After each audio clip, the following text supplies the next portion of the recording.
शेतकऱ्यांना जास्त पैसे मिळवून देणारं पीक म्हणून हळद या पिकाकडे प्रामुख्यानं बघितलं जात आहे आणि त्यामुळे या मागच्या 2-3 वर्षामध्ये हळद या पिकाची लागवड झपाट्यानं वाढली आहे.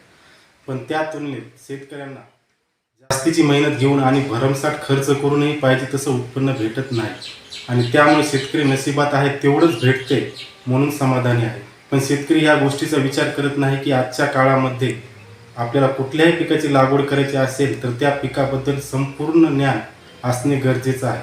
जसं की त्या पिकाला कुठल्या अन्नद्रव्याची कधी गरज आहे, कुठल्या औषधींची कधी गरज आहे, कुठली फवारणी कधी घेतली पाहिजे. उगाच शेजारील शेतकऱ्याने 1 बॅग टाकली म्हणून आपण 2 बॅग टाकायच्या किंवा त्यांना 1000 रुपयाची औषधी फवारणी केली म्हणून आपण 2000ची करायची.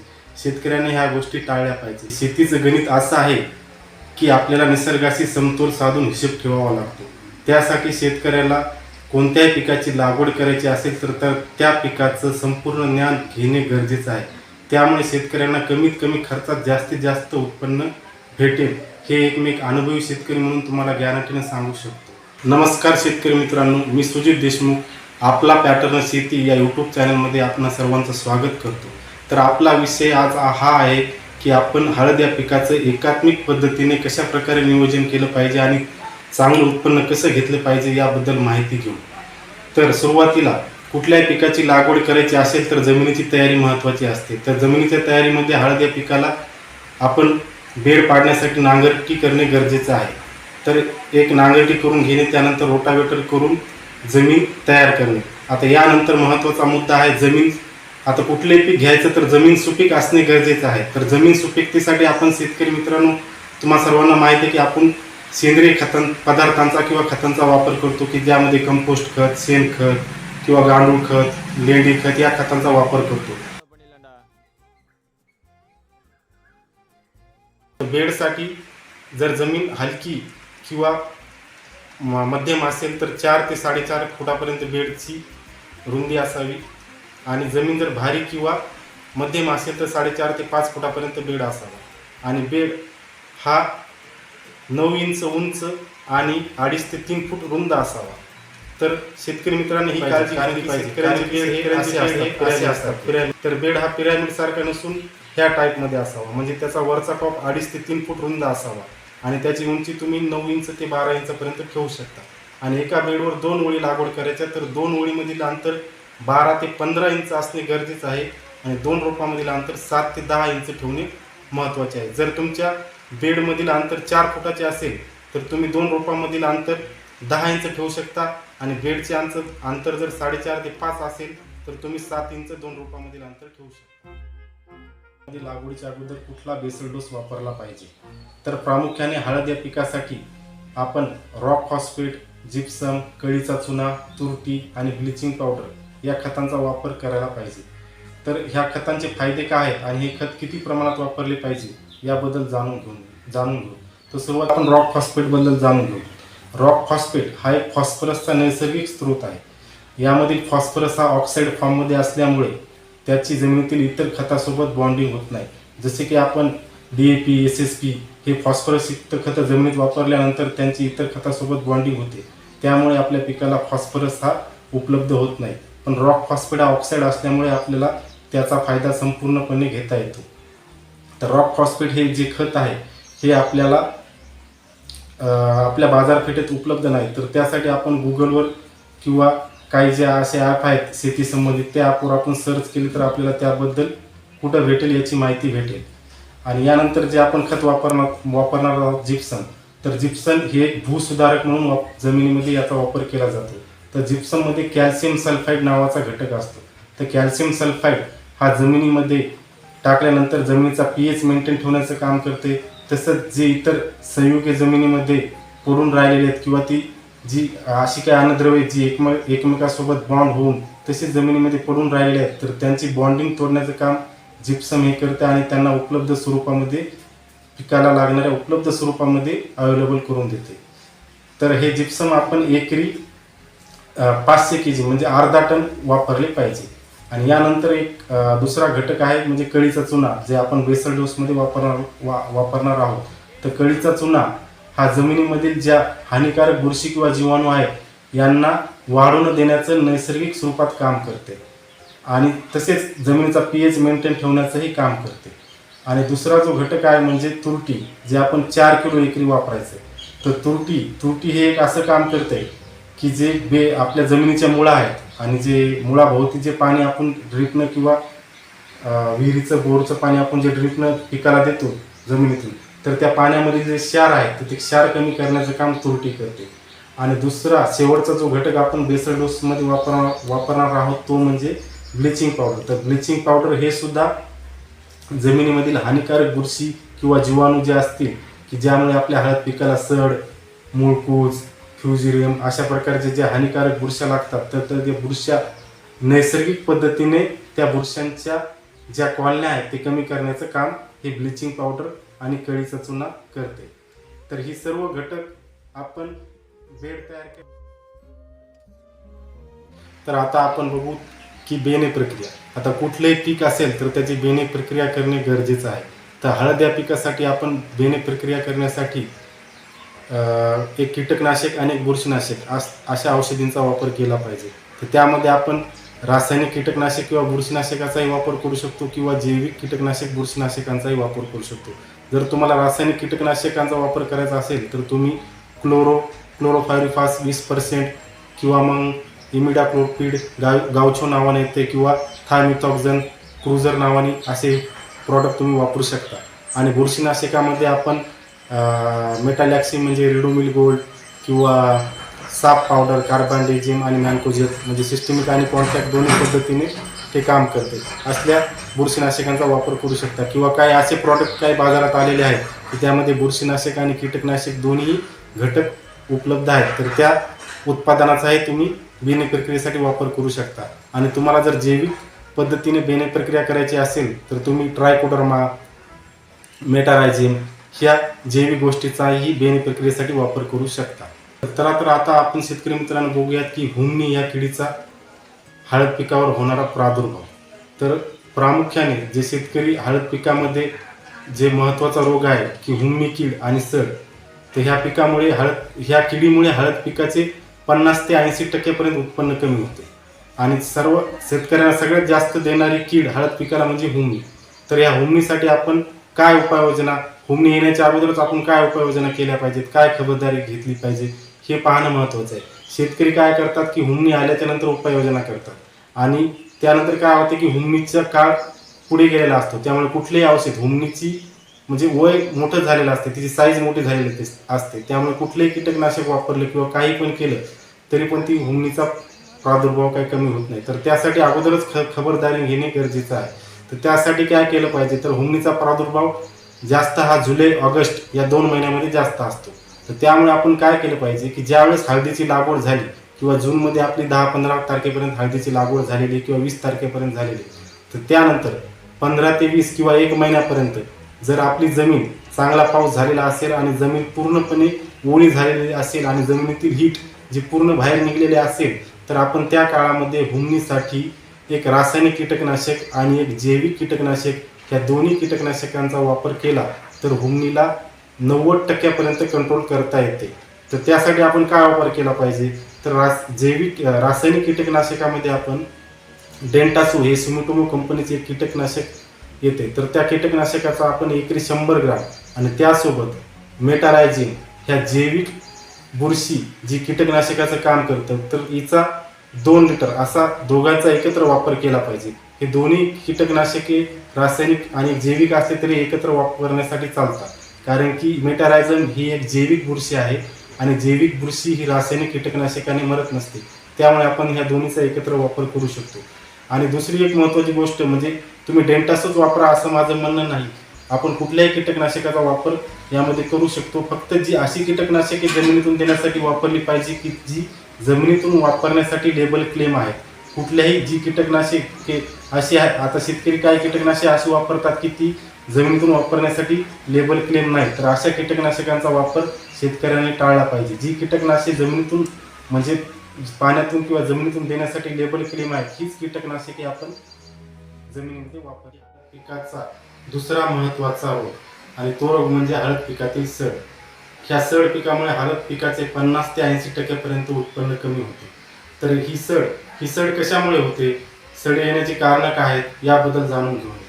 तर पहिली गोष्ट, सड येण्याचं कारण म्हणजे जमिनीमध्ये पाणी साचणे. जमिनीमध्ये पाणी साचलेलं असेल तर पिकाच्या मुळ्या बंद पडतात. पिकांच्या मुळावर एक चार्ज असतो, त्याला बेस म्हणतात. तो जमिनीमध्ये जर पाणी साचलेलं असलं तर तो चार्ज उडून जातो आणि पिकाच्या मुळावरील बेस हा चार्ज निघून गेला की त्या पिकावर ज्या जमिनीमधील हानिकारक बुरशी आहेत त्या अटॅक करतात आणि त्यामुळे पिकाची मुळी बंद पडून देणे गरजेचे असते. तर हा रोग जो आहे तर हा म्हणजे 2-3 प्रकारच्या बुरशी असतात. म्हणजे फ्युजेरियम असेल, पिथियम असेल, या 2 प्रकारच्या बुरशींनी सड, तुमचा मर रोग असे 2-3 प्रकारचे रोग हळद पिकामध्ये जास्त प्रमाणात आढळतात.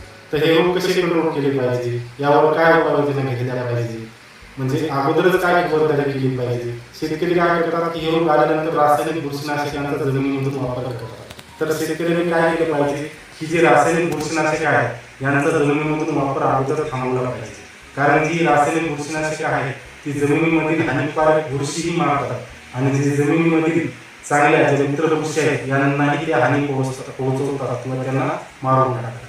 तर प्रथम शेतकऱ्यांनी रासायनिक बुरशीनाशकांचा वापर जमिनीमधून टाळला पाहिजे. तर त्यासाठी काय केलं पाहिजे, तर शेतकऱ्यांनी हा रोग येण्याच्या अगोदरच जैविक बुरशीनाशकांचा वापर केला पाहिजे.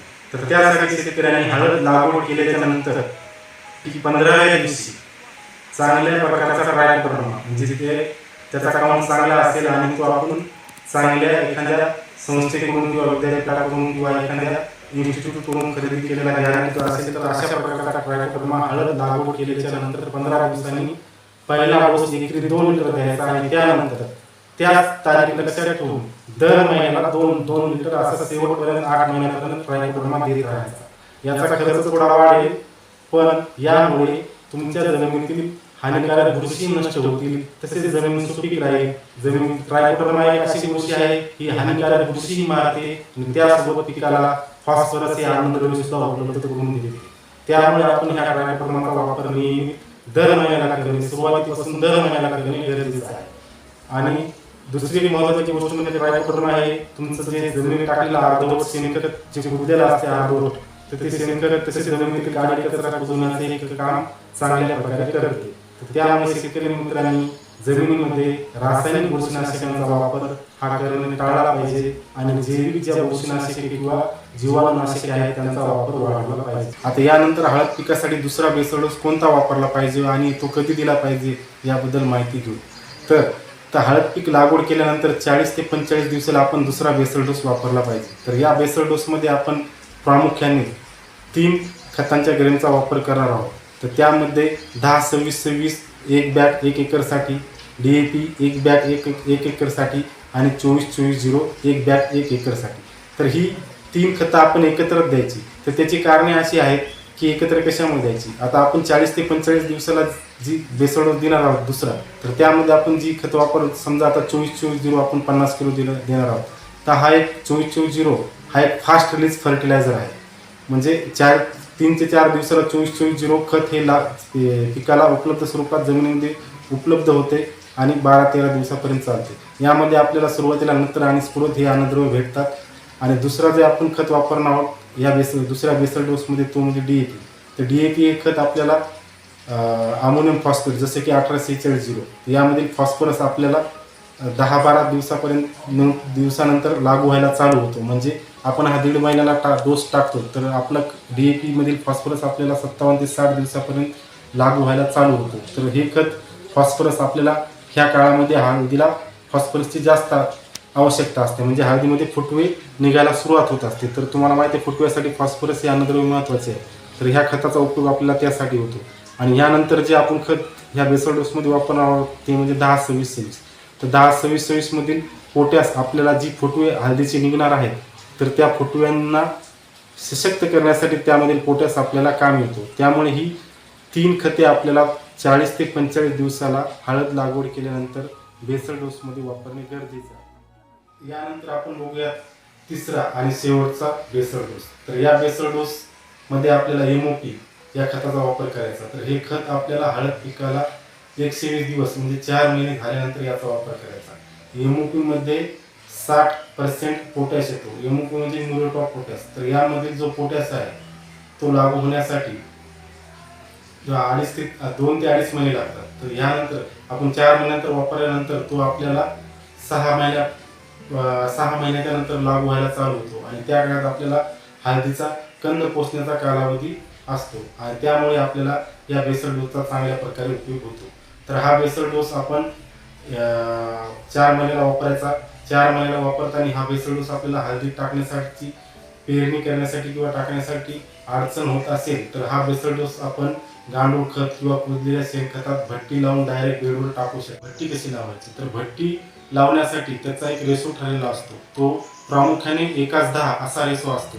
पण तेवढा जरी नाही वापरला आपण 1:3 रेशो या प्रकारे जरी त्याचा उपयोग केला तरी चालतो. तो म्हणजे असा की एक बॅग म्हणजे 50 kg रासायनिक खत, म्हणजे ते MOP असेल किंवा दुसरं कुठलंही खत असेल, तर त्यासाठी एक बॅग 50 kg रासायनिक खत आणि 150 kg सेंद्रिय खत म्हणजे किंवा कुजलेलं गांडूळ खत, आपलं गांडूळ खत किंवा कुजलेलं शेणखत असा वापर करू शकता. तर हे दोन्ही खतं एकत्र करून मिक्स करून सावलीला ठेवून द्यायचे. त्याची 1 ते 1.5 फुटापर्यंत हाईट ठेवायची आणि त्याला एक वरून पन्नीने, काळी पन्नी असेल तर खूप छान, काळ्या पन्नीने झाकून घ्यायचं. झाकून घेतल्यानंतर जर ओलावा नसेल तर 1-2 वेळेस त्याच्यावर पाणी मारायचं आणि पुन्हा परत काळ्या पन्नीने 8 दिवसासाठी झाकून ठेवायचं. झाकून 8 दिवसानंतर 6 किंवा 8 दिवसानंतर तुम्हाला जाणवेल की त्यामधील जो पोटॅश आहे तो पूर्णपणे विरघळलेला दिसेल, म्हणजे त्याचं सिलेक्शन झालेलं असेल. त्यानंतर हे खत आपण डायरेक्ट बेडवर 2 तासाच्या मधात फेकून देऊ शकतात. तर सिलेक्शन झाल्यामुळे ते जर पानावर जरी पडले तरी पानावर कुठल्याही प्रकारची क्रॉचिंग किंवा करपा किंवा इतर समस्या तुम्हाला दिसणार नाही. आणि असा प्रकारे वापर केल्यामुळे तुम्हाला MOP हा पूर्णपणे पिकास उपलब्ध स्वरूपात येऊन जातो आणि तो पूर्णपणे पिकाला भेटल्यामुळे कंदाची साईज आणि कंदाचं वजन वाढण्यास खूप चांगल्या प्रकारे मदत होते आणि यामुळे हळदीच्या उत्पन्नातही चांगल्या प्रकारे वाढ होते.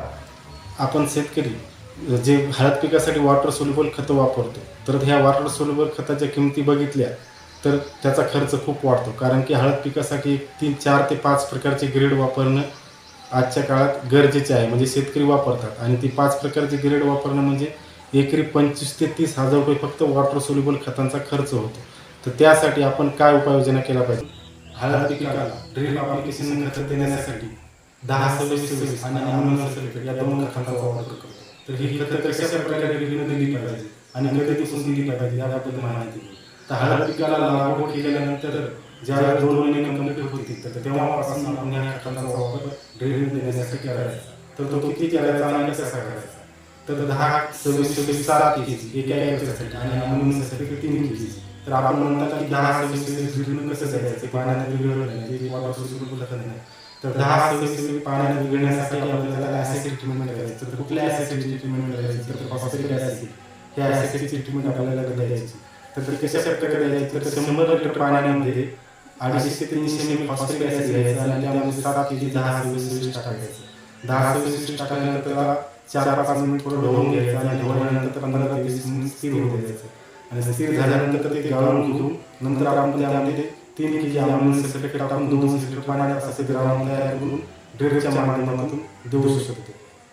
तर हे ॲप्लिकेशन आपण 60 दिवसानंतर दर 15 दिवसाला, म्हणजे पहिला डोस 60 दिवसाला, दुसरा डोस 75 दिवसाला, असा शेवटपर्यंत. म्हणजे जर आपण जूनमध्ये लागवड केलेली असेल तर आपल्याला ह्या ड्रिप ॲप्लिकेशन आपल्याला ऑगस्टमध्ये चालू करायचं. तर 1 ऑगस्टला चालू केल्यानंतर आपल्याला हे पूर्ण जानेवारी महिन्यामध्ये हेच ॲप्लिकेशन दर 15 दिवसाला ह्याच प्रकारे वापर करायचा. म्हणजे आपले साधारण किती डोस होतील तर 10 ते 11 डोस होतील. म्हणजे 11 डोस जरी आपण पकडले तर आपल्याला दर 15 दिवसाला म्हणजे एका डोसचा 7 kg आपल्याला 10-26 द्यायचे. तर 11 डोस आपल्याला 7 × 11 म्हणजे 77 kg, म्हणजे साधारण 1.5 बॅग आपल्याला 10-26 लागेल. तर त्याचा खर्चही वॉटर सोल्युबल खतापेक्षा खूप नगण्य आहे. आणि दुसरी गोष्ट म्हणजे अमोनियम सल्फेटचे 3 kg प्रत्येक डोसला, म्हणजे त्याचे 10 ते 11 डोस म्हणजे 30 kg. ते पण आपल्याला खूप कमी प्रमाणात वापरायचे आणि त्याचा खर्चही खूप कमी आहे. तर अशा प्रकारे शेतकऱ्यांनी वॉटर सोल्युबल खतापेक्षा या खतांचा वापर हळद पिकासाठी प्रामुख्याने केला पाहिजे. यामुळे हळद पिकाला एक चांगले अन्नद्रव्ये योग्य वेळेस आणि योग्य प्रकारे देण्यात येतील. आणि दुसरी महत्त्वाची गोष्ट, तुमचा खर्चही खूप म्हणजे 75% तुमचा खर्च कमी होईल आणि हळद पिकाच्या उत्पन्नातही चांगल्या प्रकारे वाढ. यानंतर आपण एक शेवटची आणि महत्त्वाची माहिती घेणार आहोत, ती म्हणजे हळद पिकाला लागणारी सूक्ष्म अन्नद्रव्यांची जास्तीची गरज. तर हे सूक्ष्मानंदद्रव्य आपण हळद पिकाला देणे गरजेचे असते. तर हे सूक्ष्मानंदद्रव्य कधीपासून दिली पाहिजे आणि किती दिली पाहिजे, किती वेळ दिली पाहिजे याबद्दल माहिती घेऊ. तर हळद लागवड केल्यानंतर 11व्या दिवशी आपल्याला सूक्ष्मानंदद्रव्य देणं गरजेचं असते. म्हणजे 11व्या दिवशी आपल्याला पहिला सूक्ष्मानंदद्रव्याचा डोस द्यायचा. तर त्यामध्ये आपण 2 kg कुठल्याही सूक्ष्मानंदद्रव्य कुठल्याही कंपनीचे जसे की रेमेडी, मिलान्स, RCX मायक्रोला यांचा 2 kg किंवा 2 लिटर अशा प्रकारे वापर करायचा.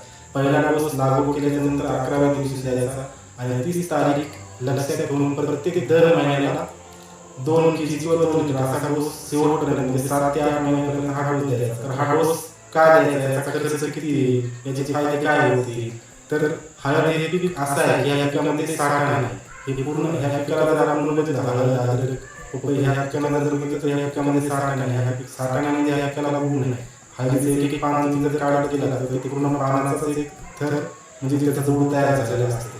तर हा साठा नसल्यामुळे या पिकामध्ये वातावरणाचा त्याचा खूप परिणाम पडतो. तर त्यामुळे आपण ही सूक्ष्मानंदद्रव्य पिकाला नेहमी देणे गरजेचे आहे. तर यामुळे काय होईल, तुमचा उत्पादन वाढेल. म्हणजे आता साधारण 2 किलो आपण जर सूक्ष्मानंदद्रव्य दर महिन्याला देत राहिलो तर 2 किलोचा रेट आपण 500 ते 550 रुपये जर धरला तर 3-3,500 आपले 7 डोस होतील. 7 ते 8 3,000-3,500 किंवा 4,000 पर्यंत आपल्याला खर्च होईल. आणि याचे फायदे असे होतील की पिकामध्ये कुठल्याही अन्नद्रव्याची डिफिशियन्सी दिसणार नाही आणि डिफिशियन्सी कमी झाल्यामुळे जे पानावरील रोग येतात, कुठल्याही पिकावर रोग येण्याचं मेन कारण म्हणजे पिकामध्ये अन्नद्रव्याची डिफिशियन्सी आणि डिफिशियन्सी नसल्यामुळे जे पानावरील जे रोग आहेत जसे की करपा असेल, तुमचं जे बाकीचे जे रोग आहेत समजा जीवाणूजन्य करपा, बुरशीजन्य करपा, ही रोग तुम्हाला खूप कमी प्रमाणात दिसतील. त्यामुळे तुमचा फवारणीचा खर्च हा जो मायक्रोन आपण द्यायला तर हा पूर्ण फवारणीचा खर्च या मायक्रोनमुळे कमी होऊन जाईल. म्हणजे एकदम नाही म्हणजे एक 3-4 फवारणीमध्ये तुम्हाला हळद पीक हे चांगल्या प्रकारे घेता येईल. आणि अशा प्रकारे मायक्रोन दिल्यामुळे हळदीची क्वालिटी कुठल्याही पीक असेल त्याची क्वालिटी खूप महत्त्वाची असते आणि मायक्रोन तुमच्या पिकाची क्वालिटी चांगल्या प्रकारे येईल.